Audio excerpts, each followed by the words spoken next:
Welcome to Funnel Reboot, the podcast that shares ideas on how to upgrade your lead generation. Here is your host, Glenn Schmeltzley. Hey, Glenn here. Welcome to Funnel Reboot, where we explore how to upgrade our lead generation. Today's topic is, what would marketers be like if they had a creed? But first, I don't know if you're new here or if you listen regularly. In any case, I'd love to hear what you think and any topics that you'd like to hear on the show. You can call the listener line at 613-703-7073 or just tweet or comment back to me on most social media channels or on the feedback form on the show's website. We're at Funnel Reboot everywhere. Today's topic. Our guest loved math as a kid, so it may not surprise you to know that his life as a marketing professional centered around pay-per-click, most recently as the CEO of a few digital agencies. That's interesting in its own right, but when we step back to this guy in his 20s, he was already doing different things, than what I did at that age. For example, as a native New Yorker, he co-founded overheardinNewYork.com, dubbed one of the coolest blogs by Time magazine. It still exists 17 years later, having got about a bazillion page views. He published 2 Amazon best-selling humor books. He ran an experiment to gauge human communication. He bet that good actors could convey storylines solely through body language, and he tested this by watching an entire season of the sitcom Friends without sound. And he obtained a bachelor's degree from UPenn. He studied in English and history. Not just any history, but classics in particular. This last activity brings us to why we're here today. Classical philosophy influenced him heavily, and he feels that philosophy can teach us much about marketing. As someone who's overseen a lot of client relations, he believes practicing thoughtfulness is a key ingredient to good agency-client collaboration. As a mini-pandemic project last year, he put out some posts illustrating how various philosophers would adapt their approach to their work of pay-per-click marketing. Now, of course, his posts were tongue-in-cheek, but they paved the way for today's conversation about the philosophy of marketing. I want you to listen to why philosophically inquiring about what we know helps us frame problems. Hear him tell how communicating with empathy impacts how well others understand us. I'm sure you'll catch not only these, but other deep ponderings in our conversation that have very practical applications in our day-to-day marketing jobs. Please help me welcome Morgan Friedman. Well, hey, I'm really glad to have today's guest, Morgan Friedman. How you doing, Morgan? I'm honored to be here. My very first time on a podcast as an invitee. That's lovely. And I guess, how are you is good, but I think where are you is probably another cool question. So give us the lowdown on where you are. So I'm used to having lots and lots of off the record, never to be shared conversations. So it's always challenging to talk about where we are. Do we really want to know? Do we really want the world to know where you are at this moment? Who's listening? Who's funding you behind the podcast to actually really find out where I am? But okay, but so that's the answer that may or may not be serious. But I happen to be in Buenos Aires today. So, and this is partly because you are a digital marketer, and that affords you the ability to work remotely. And as I know from previous conversations, you had the chance to get to Buenos Aires, and then the pandemic happened. And so you are there, and, to be determined where your future might lead. Where do you originally call home? I grew up right outside New York City. So it's actually an interesting question of where do people call home? And I have a theory on that, unsurprisingly. because I seem to have a theory on everything, which is I think the place you lived when you were 13. Yeah. Like 13 is the age where it's like that's what your mind and your body associates with home. But I'll take it a step further, which is how should the world be? What's right? What's wrong? What's good and bad in the world? Here's my theory on that. I kind of think that most human beings think that the right way things should be is how they perceive the world as being when they were 13. Like when you're 13, you know, like I lived in some like house in the suburbs with a nice mom and nice dad and nice brother fence. And so that's ingrained in my mind as, oh, that's the correct and proper way to live. And now a few decades later, I realized that may or may not be the correct way to live, but I had that idea in my mind because it's how I saw the world when I was 13. Yeah. And I mean, you know, you're taking me back to shows like The Wonder Years on TV where we have an adult narrator, you know, going back, or movies like Stand By Me, right? Adult narrator describing the age 13, right? It absolutely is a pretty formative time. And I think, like, we can talk about how we look back on that and say, pshaw, you know, I was really naive, but, and we're going to get into marketing here. I think there's just as much of that childlike wonderment that projects forward into our adult years if we let it. And this is something that I think if we douse that, I think there's professions where it doesn't really matter. It doesn't really show up. However, I would say that digital marketing and even paid media marketing is an area where if we keep that flame alive from our childhood of how we saw things and those open-ended questions, that can be a great asset in our profession. What do you think about that? So a few thoughts. One, I agree 1,000%. Secondly, I would add that it's a great asset in a couple of different ways. When people talk about marketing, they often talk about it in this very superficial way. Oh, let's take out some ads and A/B test to see what gets more sales.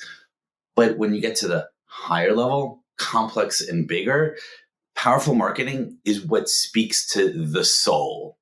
So the actual question is, how do you speak to the souls of lots and lots of people? And there are a few formulas and methodologies for that, but one tried and true way is everyone kind of has that little boy inside them, or little girl inside them, of this image of the world and how it was, how you think it should be, or maybe you think it shouldn't be.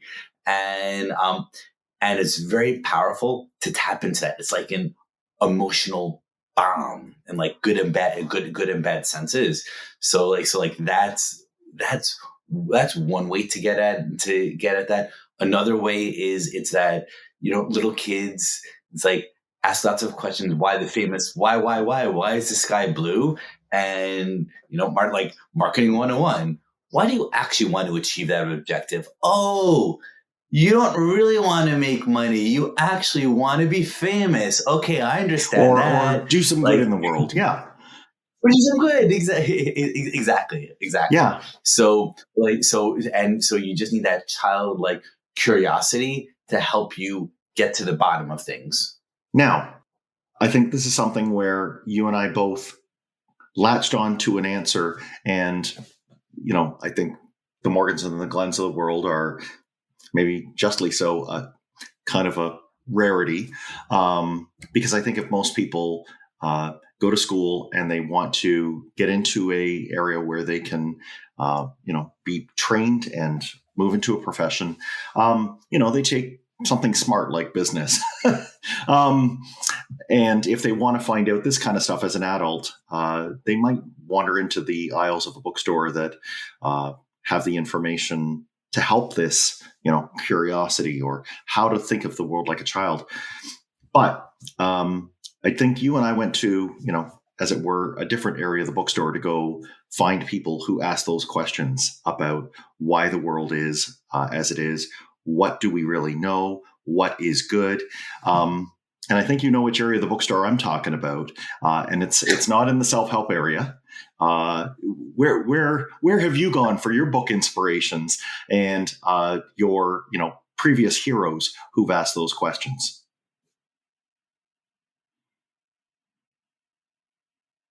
There's an interesting pattern between people who learn things in school as compared to autodidacts, and I'm a bit of both, or I have enough of both. Where when you learn in school, you learn anything. Okay, you want to study the classics. Okay, let's start with the pre-Socratic Greek philosophers. Then you got to Plato, Socrates, Aristotle, student, and then you just go in order. And while I've been through that, I have lots of thoughts on the classic thinkers. I love them. On the other hand, the autodidact side is actually pretty powerful. Like, I find that when I'm just randomly interested in a topic and I just dive into it, that's where I just eat it up, and I tend to remember really well, and the ideas become a part of me. I mean, it seems like a very roundabout way. Here you are, you work in the pay-per-click marketing space, but where you go to get that information, that didactic information, teaching information, is in other areas like philosophy. And one thing that you shared with me that I'd absolutely loved was a category of blogs that you had done, and you called it the philosophy of marketing. So you see these two things as being quite tied together, right? Can you tell people about the philosophy of marketing blog posts and how you see a connection between these great philosophers and the actual craft of working in paid media ads? So I'm going to preface my answer to that with a few things. First, I appreciate you reading it. Two, you might be the only person who's read it and appreciated it and so esoteric. Perhaps you're the only one that understood it. So thank you for that compliment.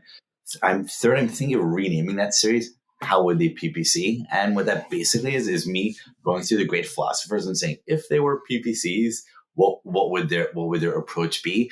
But before I tell you more, dive in, I need to preface it with, it's kind of my sense of humor.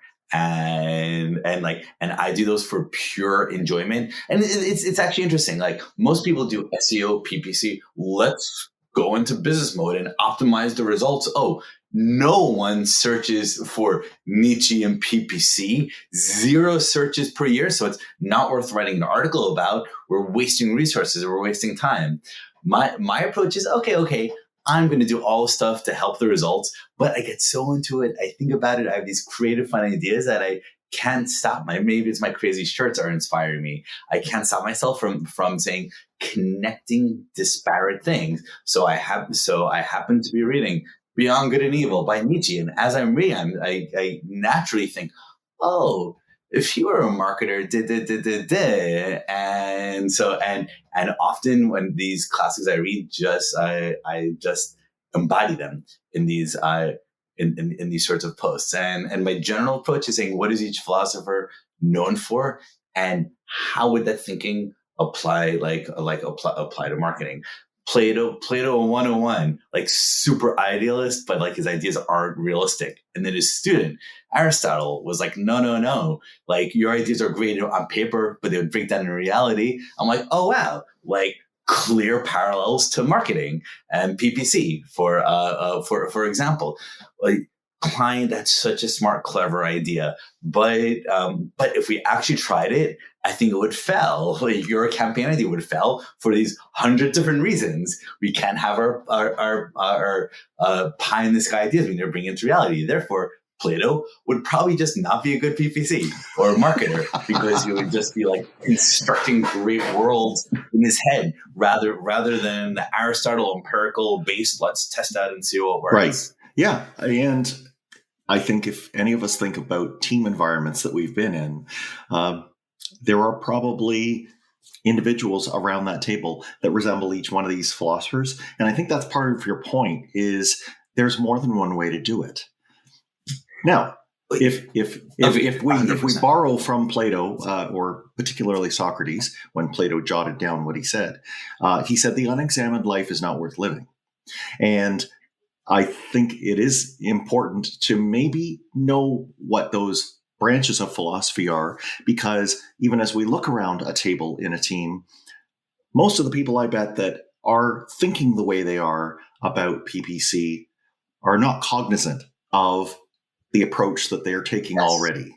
So they're alone. It probably is worth someone, and I'm giving a plug to this series so that people can look at it, but it's worth it because at least you can understand which one you roughly fit into, and then you can ask yourself those introspective questions that Socrates urged us to ask, right? So that we can choose. We don't have to be stuck with just, well, this is the way I've always done it.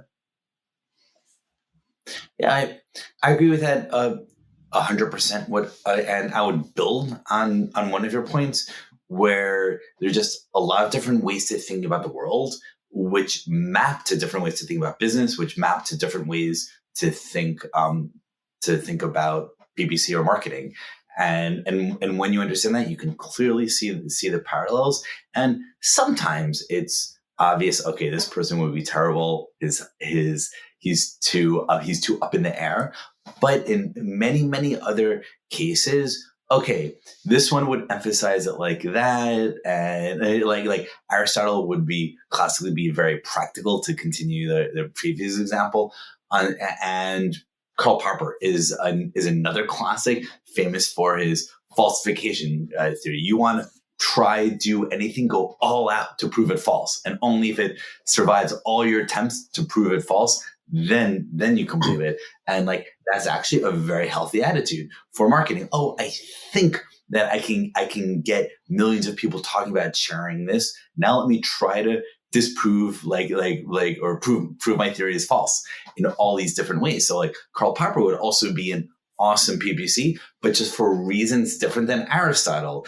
And this maps to today. Oh, some marketers focus more on this aspect, some more on this aspect, some more on this aspect.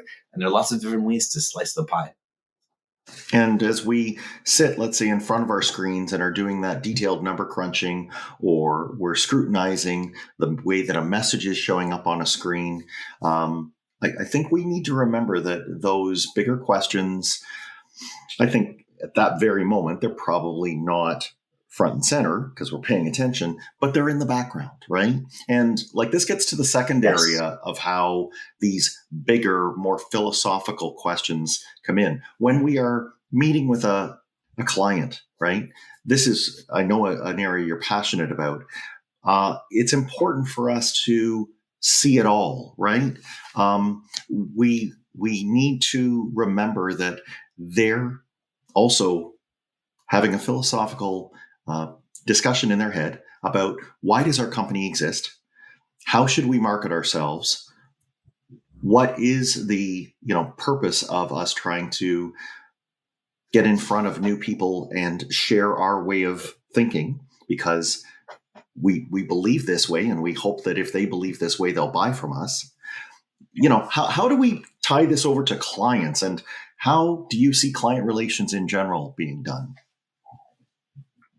Well, is this going to be a 40-hour podcast? Because I have a lot to say on the subject. Start anywhere you want.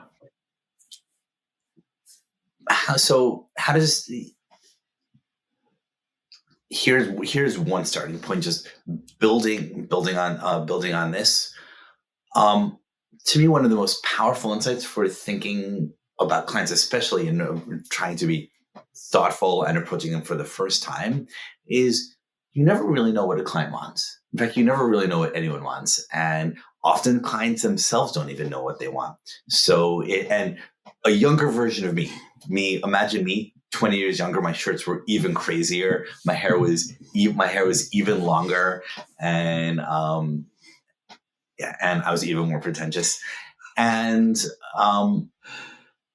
20 years ago, I thought, oh yeah, all clients, everyone, of course they want a good job at a reasonable price. Like who doesn't want great work at a great price? But it turns out the world is so much more complex and interesting than I ever imagined.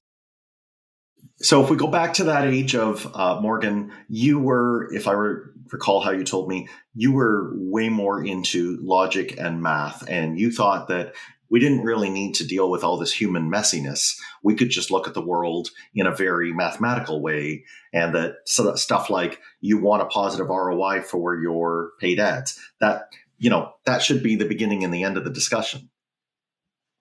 Oh yeah, you have an excellent memory, and that was 1,000% like how I viewed like every person that owns a business as just someone that wants this really great ROAS, and exactly like robots made of flesh, and that's also how I viewed interacting with people as well. Oh, let me just show them the results. I'll just give them a spreadsheet, and they'll see the amazing results, and who could not be happy when I just super over deliver on the results. But unfortunately, like lots of challenging situations and lots of things happen where you realize that it's very often not even the results, or even when the results matter, there are other things that matter more.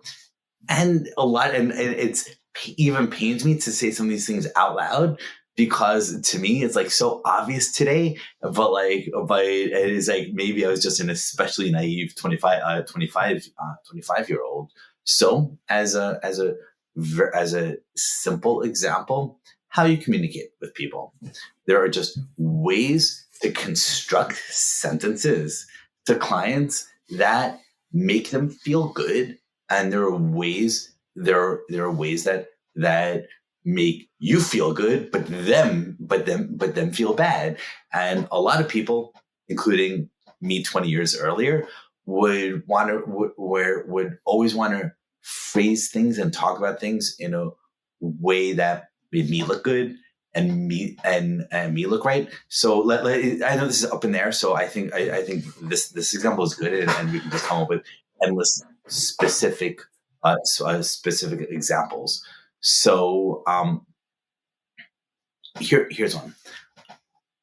I'm an idea machine, and for every client, every project, I just have endless ideas, from the small little PPC campaign details to the big strategic, to like everyone always hires me to do their marketing, and I always become like the guy that whispers in their ear. So and it used to be, I'm like, I used to just tell everyone my ideas, and I kind of think my ideas have always been pretty good.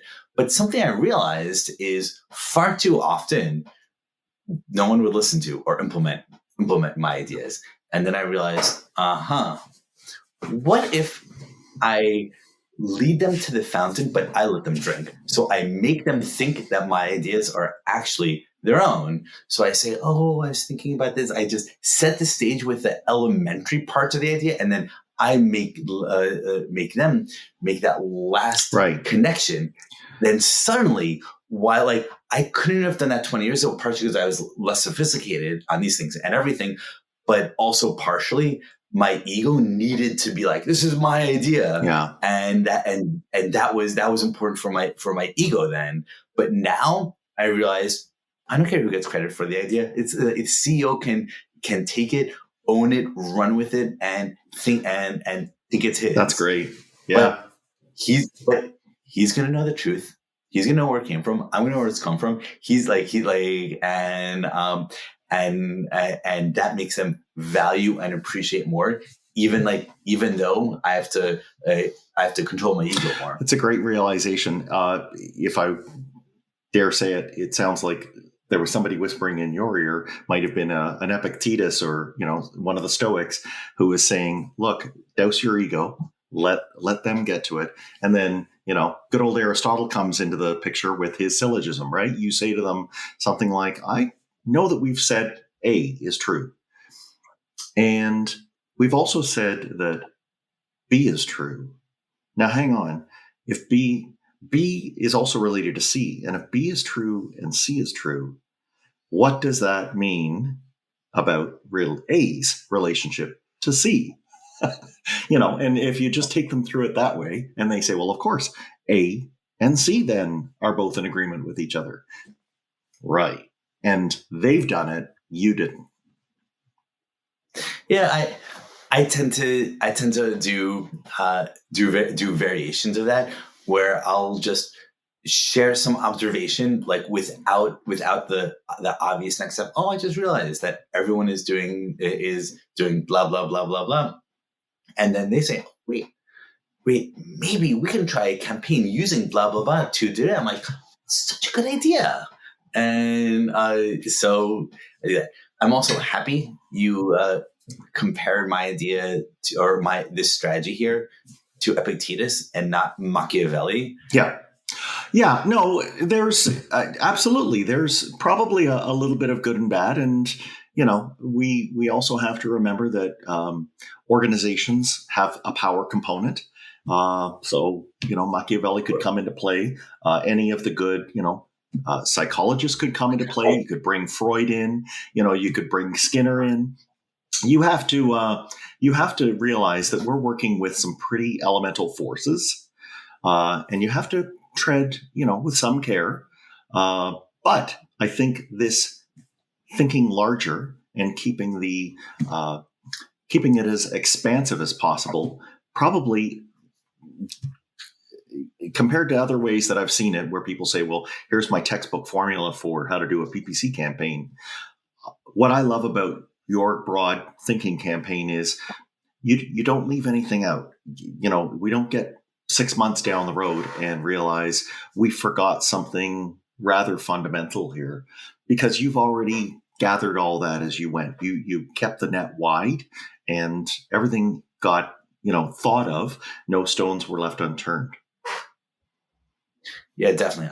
I happen to also be a very obsessive guy, so I keep on thinking, and often I don't even, things will be bothering me and I don't even know why, and then I'll wake up in the middle of the night and I'll be like, I didn't do this thing that I should have. That would fix this. That would fix this other problem. So there's a lot of power to it. And let's talk about what keeps us up at night, because I'm interested in knowing, Morgan, how you think of when you get results. And this is something that plagues, experts of any kind, including philosophers. You start to confront questions like, well, how do I know that I know this? Or what are the limits of what I am seeing here? So I don't know about you, but I think part of what has to come with this, spoiler alert for those who haven't thought this way before, is you've got to wrestle with, all right, I'm seeing great results on a spreadsheet, but I don't know if that's as good as we can do. Or I don't know whether or not that's going to actually result in something that this client is going to consider good, or that this is really going to bring a company that was a few quarters away from a crisis moment to turning it around and them thriving and providing, good employment for their workers and providing, a good amount of value for stakeholders in the business, right? So do you ever feel that way? Do you kind of, on the flip side, this isn't just, you can't just turn the philosophy off. If you start using it and then you get, let's say, material results, I think that philosophy even pops up at that point too. Don't you think? Well, I have a lot to say on this. So, first, I think about this question every day of my life. Do we really know what we really know? Let's forget business. I'll tie into business and marketing in a moment. How do we really know anything? This question, is possibly the most important question in life. And I think about this far too much. Oh, it turns out we learn in school that the sun is 400 times further away from the Earth than the moon, and the sun is also precisely 400 times as large as the moon. So that as a result, they're exactly the same size. I'm like, wow, what a coincidence is that? And like, how could that coincidence even be possible? So what's actually really happening there?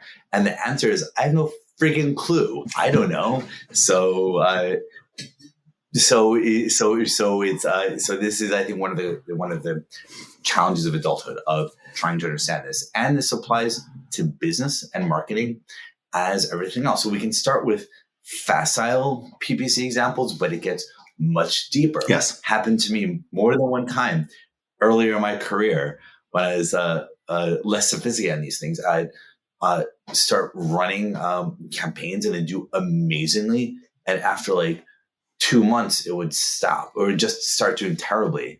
And I'd be like, what? We didn't change anything big, right? Or we didn't, like, what happened?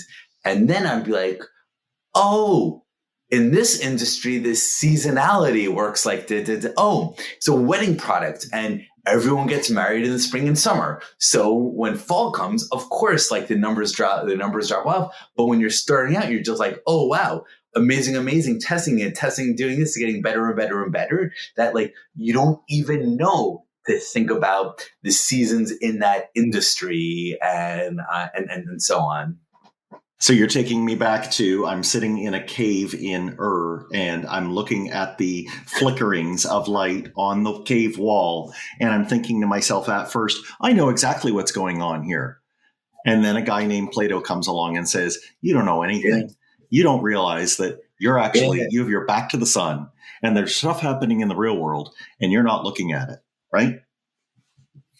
By the way, your allusion to the cave is like the allegory of the cave, I think, is like if you're only going to read one work of philosophy and it needs to be 10 sentences or whatever, it's 20 sentences, like that's it. And I'd add to that, what you mentioned, I think, isn't even the key. It's powerful and it's building on what I just said, but it's actually not the most important part. The most important part of the allegory of the cave is the last sentence, where he's freed, he comes back and he tells everyone what he saw outside, and no one believes him. Yes, that's actually the key. Yeah, because when you do start figuring things out and seeing it, okay, in facile examples like seasonality for PPC, oh yeah, of course, more people get married in the spring. But as soon as as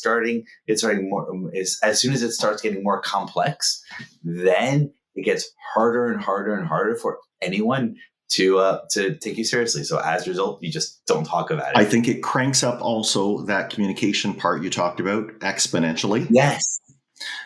Right. Because I know PPCers who they kind of end up looking like mad scientists, where they're trying to show all the things that are going on, but frankly, the deeper they go on, pulling out yet another spreadsheet, the deeper a hole they're digging for themselves. Perhaps their audience, let's imagine they're senior executives, you're going in the wrong direction. And you, as you say, they're not believing you now. And the more you try it this way, the even more they won't believe you. As a matter of fact, you might even be, showing yourself out the door. What do you think we can do? Like, how does understanding their communication, their response to you, how their body is reacting to you, how do you think this ties into how a person who's doing digital marketing, can change how they act? How do you think this communication can really make us realize we are dealing with philosophical things here? We are trying to tap into another mind, which has its own philosophical thinking. And, this is a really big gulf, and communication is like the only thing that we have that spans this gulf. I agree 1,000%. We need another 8 hours for that. What I would say is, being in the service industry, it is fundamentally our responsibility to communicate with the client in the way that is most likely to make the client realize what he needs to do, realize what's the right thing to do, and then follow through and do it. So like my example from before about leading the horse to the fountain and letting him connect the parts of it at the end is is just one specific type of example of that. But the broader question is how do you communicate in the way that's right for them? And guess what? Everyone has a different communication style. So for example, I have a super, super, super tiny number of friends, including you, that really appreciate saying, we can apply some platonic thought to this and we can apply it there. But I have lots and lots of friends where when I want to convince them of something or make a point, instead of quoting Plato, I quote Pink Floyd. Right. Because right. I growing up obsessed about Pink Floyd. I know all their lyrics and you can call them on demand. And Roger Waters is such a good writer. He's like written a great insight on anything. But beyond that, there's just some people connect more with ideas when presented in that way. Some more in this other way. You have to read the room and read the individual. Some people are a bit more mathematical, so you can like be more you can articulate the steps for them. Other people learn through storytelling. A lot of people only learn through failure. So one of my favorite strategies is to let people fail. Wow. And I never tell this to them. And I always do it in a way where like you have to fail on the small things. Yes. So that it can convince them of the big thing. So super classic situation. I've had so many clients that really, really want to do it in their way. Yes. And guess what? When the client wants to do it in their way, 9 out of 10 times, it's just going to be really bad and really stupid and really wrong. And if you tell the client, no, it's stupid, and he comes to you with a million ideas, because who are entrepreneurs? Entrepreneurs are people that tend to have a lot of ideas. So often your client will have lots of ideas, but him knowing nothing about how to do this, they'll usually be terrible. And if you just say no to everything, no this, you're just the asshole. And he's like, why did I hire you? And so often I try to say, okay, we have to do what he says in order for him to see that it doesn't work. So I'll say, okay, you want to run with this sort of branding? Okay. What if we create a microsite on this other approach, and then we test out this other microsite? Or what if we run an A/B test that does this? And there's just like lots of different ways where you can give them what they want, and then when their ideas fail, which 95% of the time it will, then that's how they start learning from you and getting more respect for you. Right. It's opened up. It is taken something that they had as that was a logjam in their mind. They were fixated on it. And now that you've removed that logjam, it's created space for them to be receptive to what you have to say. When it comes to how they emote it and how you can tell that it's really stuck, are you a fan of like really watching what they do in how they say something? Or, in other words, would you do it by a virtual call to run through, or if you are in the room with them, watch them in the room? Or do you think you can tell from just an email when they say, yeah, we get it, that didn't work? I know you place a lot of importance on body language. So, tell me how you like to communicate when these kind of issues are there, so that you can really detect whether they've taken the message in, or if they're just still, fixated with their idea. So I have a couple of different ways of answering that question. First way of answering it is I can't stop my mind from over interpreting every tiny little detail. So like if I remember in college, I took a linguistics class where the professor taught us, or maybe it was in a book, I don't remember, was it somewhere in this class, said that you can say positive things, but in a way that it clearly messages the opposite to the other. And the example that this college professor gave is, if someone asks him for a recommendation, like someone's applying to a doctoral program, ask for a recommendation.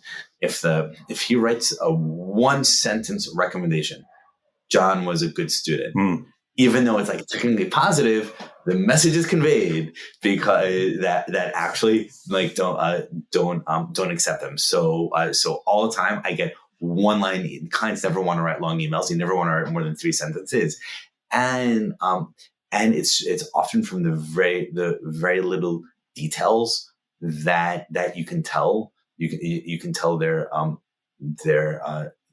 emotional state. As an example, everyone has a different here's an example. Everyone has a different personal convention for whether they sign their names at the end of mails. And Yes. for a lot of people, just say Morgan. I just write Morgan at the end of all my emails. But whenever I send an email that doesn't have my name at the end, it only means one of 2 things: I'm in a rush or I'm unhappy. Right. So that's a little example of this sort of little language you can look at. Oh wait, they usually do it like this, but they did this, but they did this thing differently. Yeah, and there are rhythms of communication, like when people contact you or speak to you all the time, and then they go dark. Like often going dark means they've lost enthusiasm. So it's like, oh no, he used to ask me so many questions. Right. He has a bazillion questions on the campaign. How come now he has no more questions? Like the only reason why someone who used to have a lot of questions stops asking questions is either he's checked out with you and your work, or he's so excited and happy and has so much confidence in your work that he can leave you alone. Yes. So changing the communication, the question rhythm to do less means it's going to one of the 2 extremes. So there's just like lots and lots of little signals like this to interpret. So that's one way. Here's a completely different way of answering your question. And what I'm about to say in my book, Beloved by Clients, I have a whole chapter on the point that I'm going to say now. So whenever you read it, you can skip the chapter. Sure. I also think that I'm going to jump in. The linguistics thing is quite important. We have to remember that, you mentioned being an introvert, other people that we're dealing with, some are introverts, some are extroverts. The ways that we communicate with them, whether we know it or not, we can bring in unwelcome feelings and bring up questions that are not helpful for the objective at hand. I'm reminded of some simple phrases. One that I've seen. Oh, and by the way, this is amplified if you're using text-only communication. This is even worse. So if you end an email with, for example, yes, does this make sense?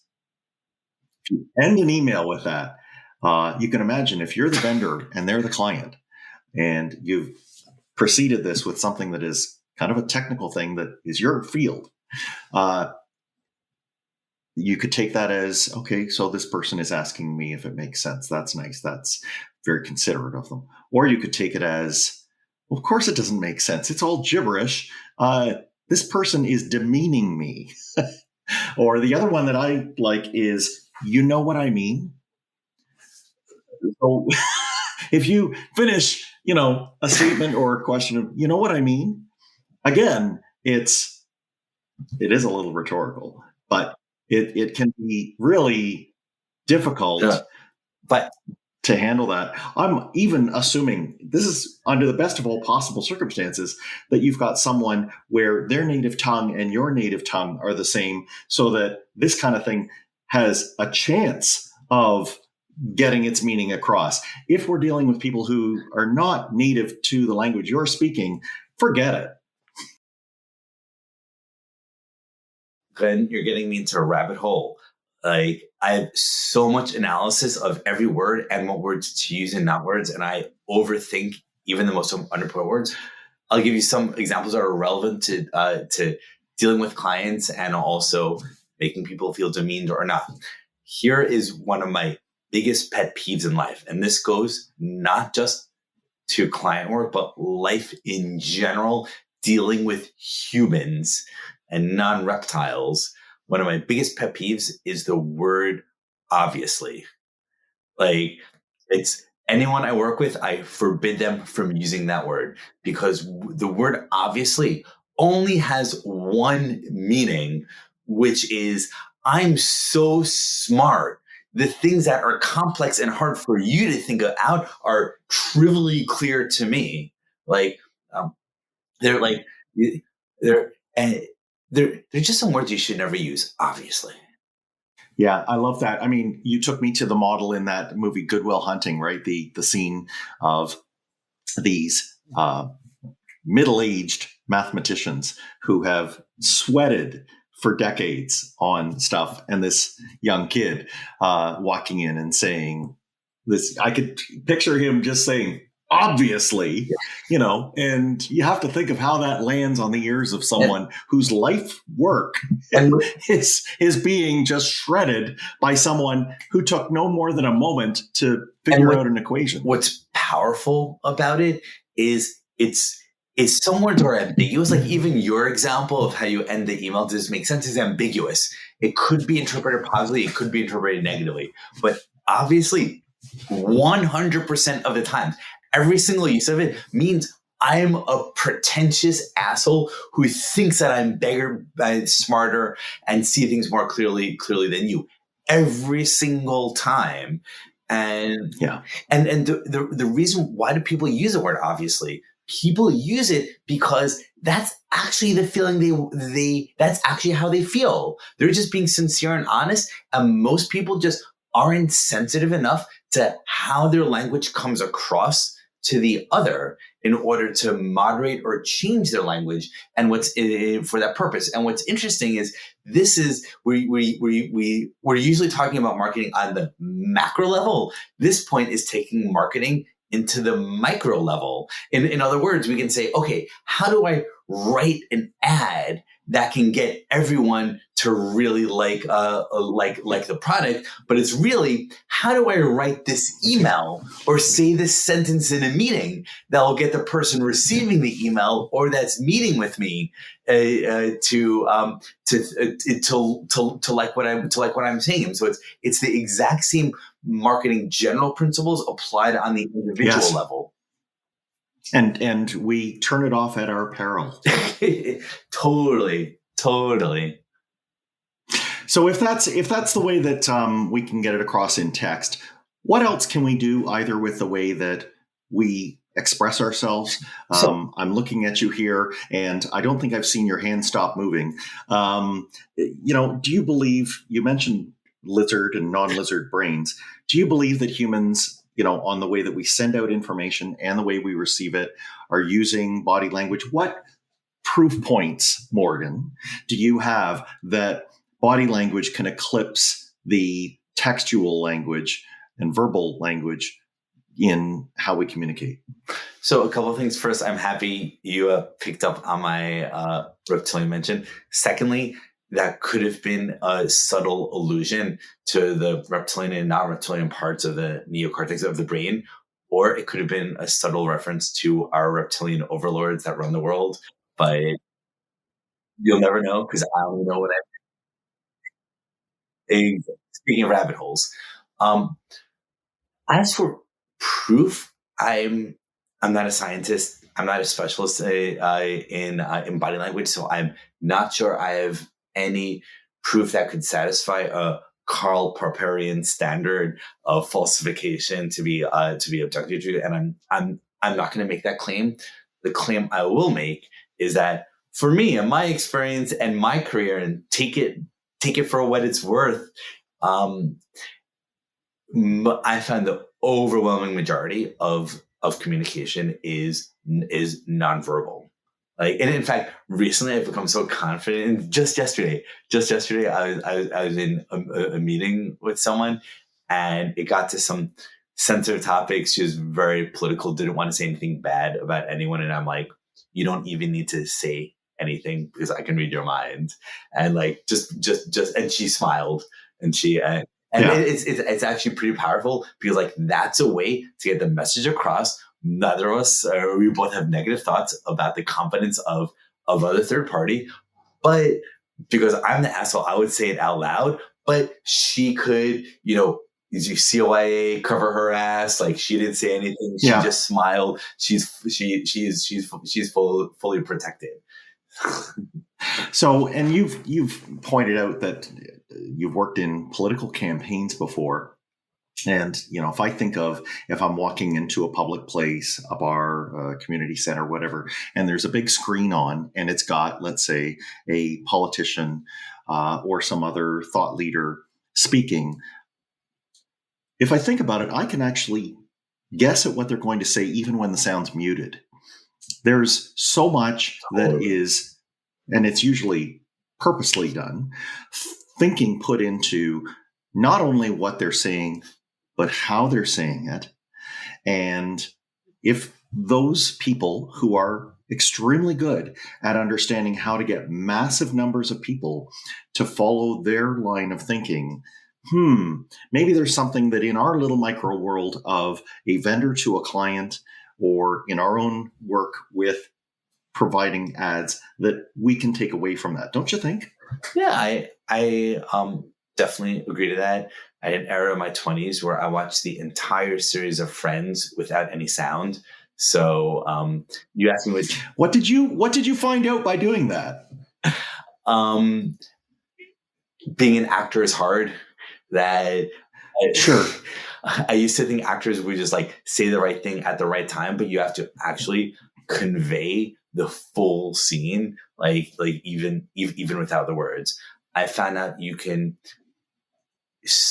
understand a shocking amount of communication of what's happening without the words. And by the way, in other ways, a huge portion of my career has been doing stuff outside of the US in languages that I speak and I understand to varying degrees. So something on a much bigger level that I found is even when you don't really understand the exact words, like I may miss this or that detail, but it's pretty clear. It's that there's, this thing happened. There's a catastrophe that made this person angry because of that other person.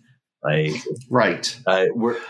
That is a superpower. I can see where you're going with that. And aside from a couple of small cultural differences where, for example, shaking your head, in our Western way, that usually means no. Nodding your head up and down means yes. There's a couple of places where that's inverted. But I agree with you. In the majority of cases, the way people express themselves doesn't change from place to place. Yeah, but I like the qualification that there are definitely some exceptions to that. Here's a tangent for 30 seconds. The other day, I happened to randomly, I was wondering about the origin of the shave and the haircuts. The shave and the haircuts 2 bits thing. Shave and haircuts, 2 bits. I was like, where did that come from? So I went to the Wikipedia page and I was shocked on the Wikipedia page to discover that doing that rhythm is considered like the most offensive thing in Mexico. And I was like, I was so shocked because it's apparently it's often said with some Spanish is like chinga tu madre. It's like some vulgar insult that's often said in that rhythm. But it's considered, it's like the shortcut for saying that terrible thing about someone's mother. So it's like, it's like the biggest, it's like an FU to somebody that in Mexico. And I was like, is like, and I even asked some Mexican friends and they're like, oh yeah, totally. They're like, you don't want to go around Mexico City, knocking on people's doors like that. So, so that, I mean, if we talk about things where you strip out the language, I mean, if we have people who are, let's say, in a soccer stadium on either side of each other, yes. Now, this will be a regional variation, but you can very clearly tell when one team's fans is trying to say something to the other team's fans. Yes, and, exactly. In North America, it's going to be something with a middle finger. In England, it's probably going to be something with a backwards peace symbol. And this goes on and on. We've gone, we can go back to the time of the Romans with the thumbs down. And these are all ways that we have naturally within us an understanding of language and through body language, right? So we ignore this at our peril, because if we trigger one of those, if we do that da, da, da, da, da, da, da, and we don't give context to it, we are probably inaugurating in the listener's mind, in the other person's mind, something that we certainly don't intend. So we better pay attention to the body language, even for those people that say, yeah, no, it doesn't matter, I never give off any bad vibes. Maybe you do. Yeah, it's unless you're an actor, it's really hard for humans to hide their body language. So I agree with that. Yes, or maybe a spy who's a variant of an actor, right? Or both. So yes, what I would add to that is I agree with all this. Also, I think the importance of what you're talking about has to lead to a change in the medium in which you talk about it. And tell me about that. What I mean by that is basically anything that's deeply important, you need to be sitting next to that person in person, physically. Anything that is utterly unimportant, you can send them a text message. And then there's just a gradation scale as any issue or thing you want to talk about becomes more important or more sensitive. You have to get closer and closer to there being real time in person.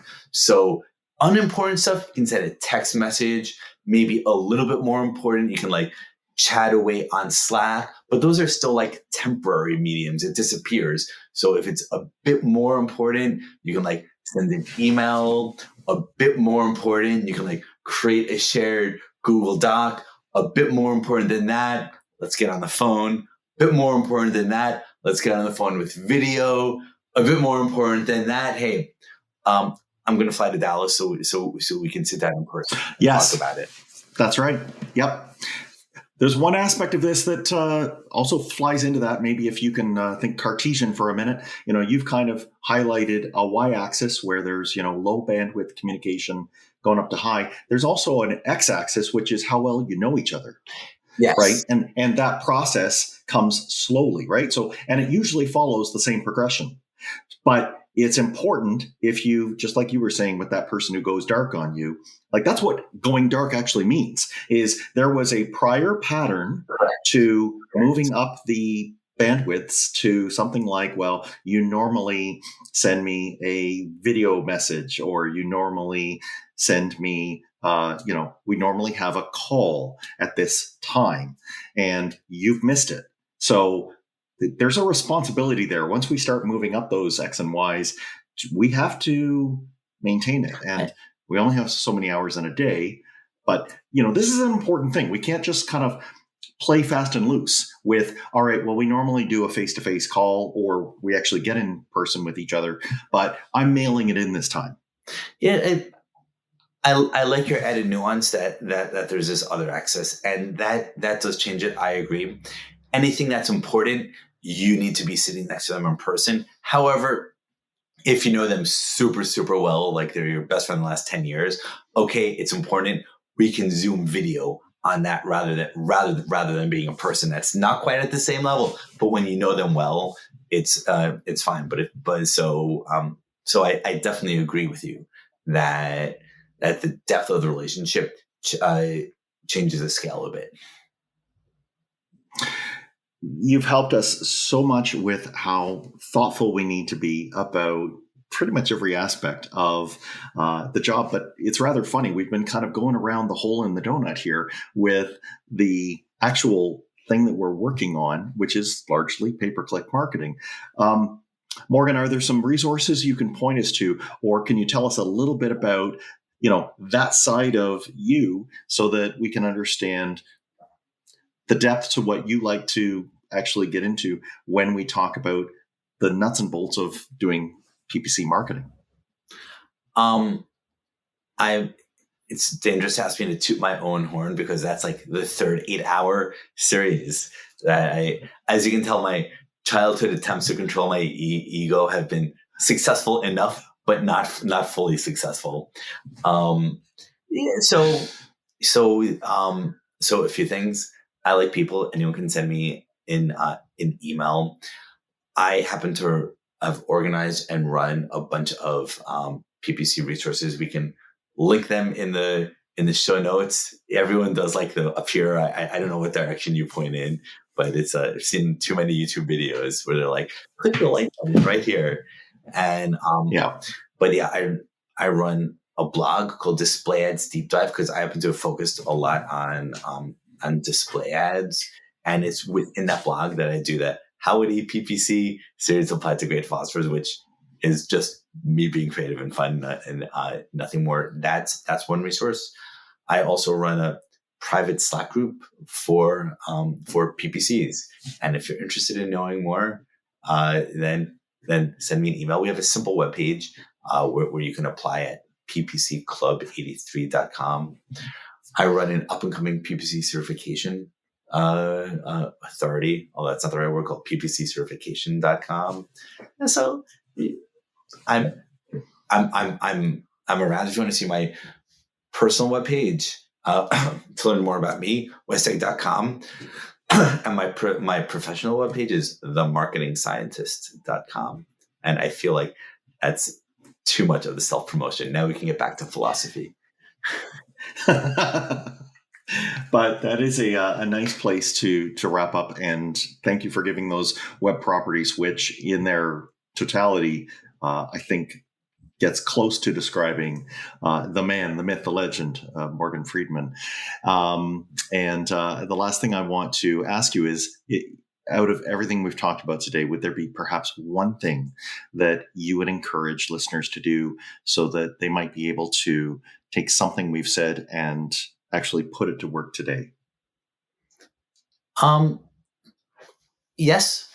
To me, I made a point earlier in our podcast I think is very important, which is you never really know what the other party wants. And I think that is far and away like one of the most important, probably the most important lesson in client work. So, and here I'll wrap up with a very practical example of that. One specific instance of that would be, you never really know the client's budget. You just don't know. So all the time it's like, you think this is worth about this going for this, but often like you'll be wild off in both directions. Sometimes they'll actually have no money and they'll just want to like pay you on commission or something. But other times their budget will just be massively bigger than you can imagine. So if you don't take that into account when you're thinking about how to work with them and the negotiation, etc., then you might be missing out. So that is a practical tip based on we're very philosophical today. So I like your suggestion to end it with a practical embodiment of it. Yeah, that's great.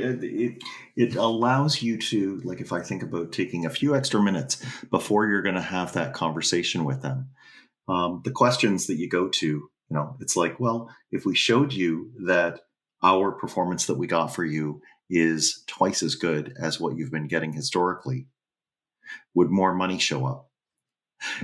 And you don't even have to hit that question directly, but it's how it helps you frame what you're doing, because you and I both been in situations where your performance goes up and out of the blue, they say, here's more, go do more.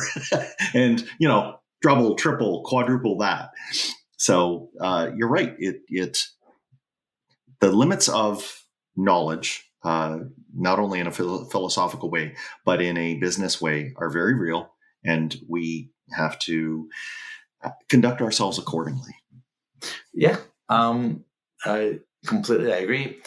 We can do another episode where we take some of these philosophical ideas, or the bigger ones, but we can apply them more to the nuts and bolts, like in this last one. I'm happy to do it anytime, not only because I like you, but also anyone that says, oh, let's you mentioned Epictetus. Anyone who knows who Epictetus is, like, I'll just sit around and talk to you forever. All right. Well, I want to thank you so much, Morgan. And for the listener, thanks for hanging around. All the stuff that we have mentioned will be in the show notes. And if you like what you heard in this episode, please share it with somebody else. Just go through the app that you're using, or if you're on the show notes page, and share with someone else so that we can continue talking about these things and digging into how we can upgrade our lead generation. Thanks for listening.